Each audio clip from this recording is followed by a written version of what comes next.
এক সরল সুন্দর তরুণী মুগ্ধ করেছিলেন সবাইকে। সিটিসেলের বিজ্ঞাপনে নিশীতে যাইও ফুলের বনে ও ভোমরা, সেই মিষ্টি হাসির কন্যা, কিংবা কোকাকোলার জনপ্রিয় বিজ্ঞাপন একলাই খাবা আমারে দিবানা। এই বিজ্ঞাপন দুটিতে এত সুন্দর করে অভিনয় করার জন্য খুব সহজেই যেন দর্শকদের মনের মণিকোঠায় জায়গা করে নিতে সক্ষম হয়েছেন তিশা। বর্তমান সময়ে অনেক জনপ্রিয় অভিনেত্রীদের মাঝেও তিশা যেন এক দাপুটে অভিনেত্রী।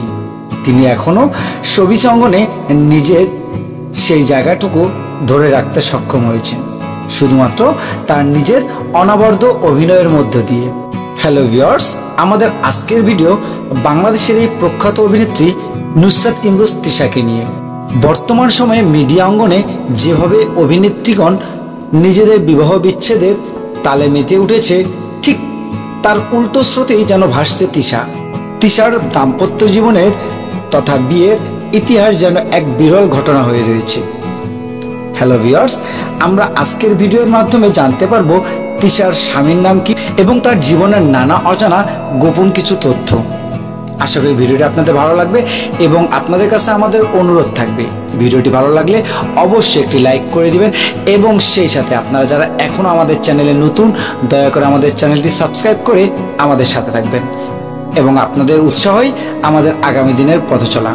আপনাদের উৎসাহ পেলেই আমরা নতুন নতুন কিছু ভিডিও নিয়ে আপনাদের সামনে হাজির হওয়ার চেষ্টা করব। তাহলে বন্ধুরা, চলুন শুরু করা যাক মূল ভিডিওতে।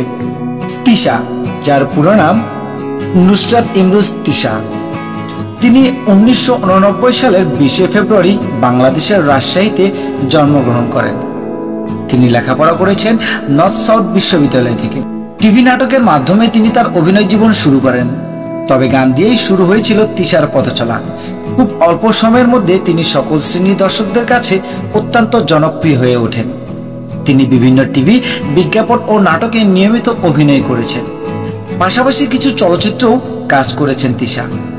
তার অভিনীত উল্লেখযোগ্য চলচ্চিত্রগুলো ছিল থার্ড পারসন সিঙ্গুলার নম্বর, টেলিভিশন, অস্তিত্ব সহ আরো অনেক।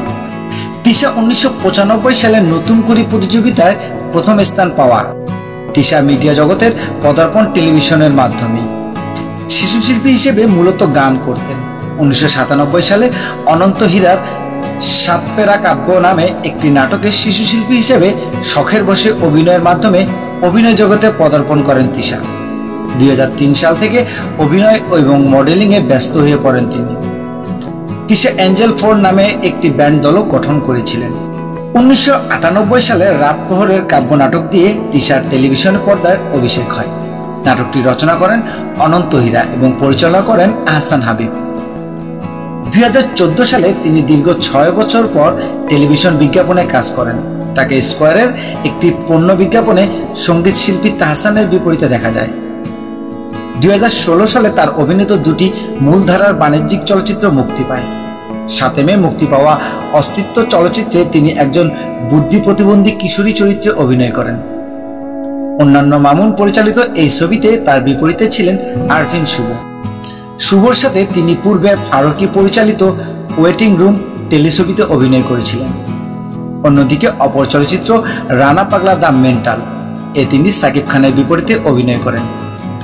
অস্তিত্ব চলচ্চিত্র তার কাজের জন্য 41তম জাতীয় চলচ্চিত্র পুরস্কার আয়োজনে তিনি কুসুম শিকদারের সাথে যৌথভাবে শ্রেষ্ঠ অভিনেত্রী পুরস্কার অর্জন করেন।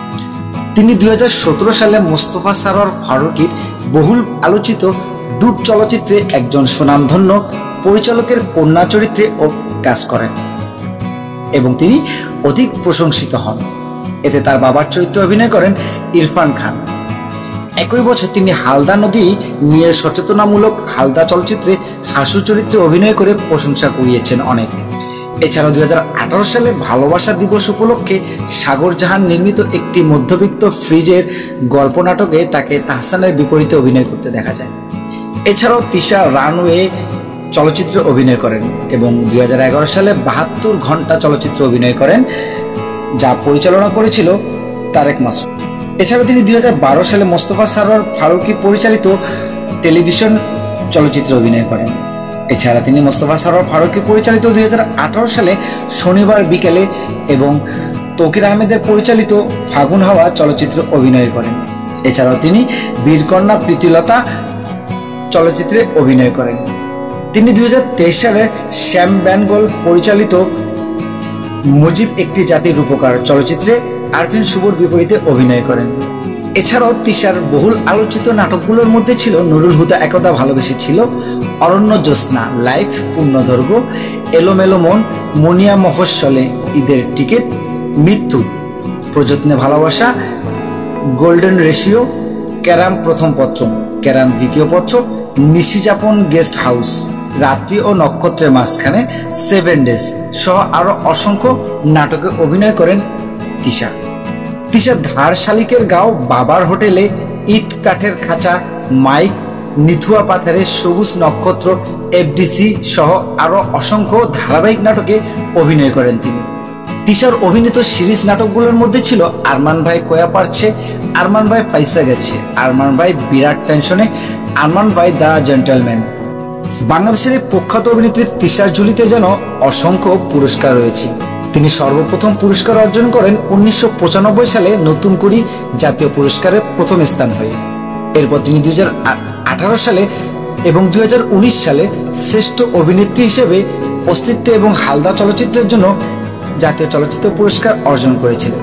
তিনি একাধারে 2010, 12, 13, 14, 15 এবং 16 সালে শ্রেষ্ঠ টিভি অভিনেত্রী তারকা জরিপে মেরিল প্রথম আলো পুরস্কার অর্জন করেছিলেন। এছাড়াও তিনি 2004 থেকে 2005 সাল পর্যন্ত সিজিএফজি পুরস্কার প্রাপ্ত হয়েছিলেন। এছাড়াও তিনি চ্যানেল আই দুবাই পুরস্কার অর্জন করেছিলেন। এনটিভি এর লন্ডন পুরস্কারও তার ঝুলিতেই রয়েছে। হ্যালো ভিউয়ার্স, কেমন লাগলো আমাদের আজকের এই ভিডিও? অবশ্যই আমাদেরকে কমেন্ট করে জানাবেন এবং সেই সাথে তিশার অভিনয় আপনাদের কেমন লাগে, তার সেই মিষ্টি হাসি আপনাদের কেমন লাগে তাও আমাদেরকে কমেন্ট করতে ভুলবেন না।